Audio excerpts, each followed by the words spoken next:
ഇതൊരു നിയർ ഫ്യൂച്ചറിൽ ഏതാണ്ട് 2052 ടൈമിൽ നൊബേൽ പ്രൈസ് എല്ലാം വിൻ ചെയ്തിട്ടുള്ള സ്കിന്നർ എന്നൊരു സയന്റിസ്റ്റ് ഉണ്ട്. അടുത്ത ഐൻസ്റ്റീൻ എന്നൊരു ആളുകൾ വിളിച്ചിരുന്ന അദ്ദേഹം ഒരു പെയിൻ കില്ലർ കണ്ടുപിടിക്കുകയും ആ ഒരു പെയിൻ കില്ലർ ആവട്ടെ മറ്റ് പെയിൻ കില്ലറുകളെ അപേക്ഷിച്ച് വളരെയധികം എഫക്റ്റീവും അതേപോലെ സൈഡ് എഫക്ട്സ് ഒന്നും ഇല്ലാത്തതുമായിരുന്നു. ഈ ഒരു കാരണങ്ങൾ കൊണ്ടെല്ലാം വിപണി കീഴടക്കിയ ഈ ഡ്രഗ് അഥവാ പെയിൻ കില്ലർ ലോകത്തുള്ള എല്ലാവരും തന്നെ ഉപയോഗിക്കാനും തുടങ്ങുന്നു. ഈ പെയിൻ കില്ലറിന്റെ പേരാണ് ഹാപ്ന.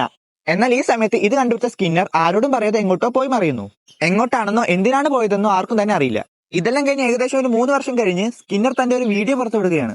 അതിലൂടെ സ്കിന്നർ വളരെ പ്രധാനപ്പെട്ട ഒരു കാര്യവും വെളിപ്പെടുത്തുന്നു. അതായത് ഈ ഡ്രഗ് ഉപയോഗിച്ച എല്ലാവരും കൃത്യം 3 വർഷം കഴിയുമ്പോൾ മരണപ്പെടും. അതായത് ഈ പെയിൻ കില്ലർ ശരീരത്തിനുള്ളിൽ വെച്ച് ഒരു പോയിസണായി കൺവേർട്ട് ചെയ്യുകയും അതുമൂലം എല്ലാവരും മരിക്കുമെന്നും പറയുകയാണ്.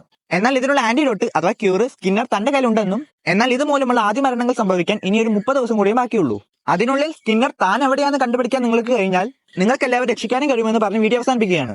ഇത് തടയാൻ വേണ്ടി ലോകത്തെ എല്ലാ രാജ്യങ്ങളും സ്കിന്നറിനെ കണ്ടുപിടിക്കാൻ വേണ്ടി ശ്രമിക്കുകയാണ്. അങ്ങനെ രൂപീകരിച്ച ഒരു സ്പെഷ്യൽ ടാസ്ക് ഫോഴ്സ് ആണ് ദസാറസ്.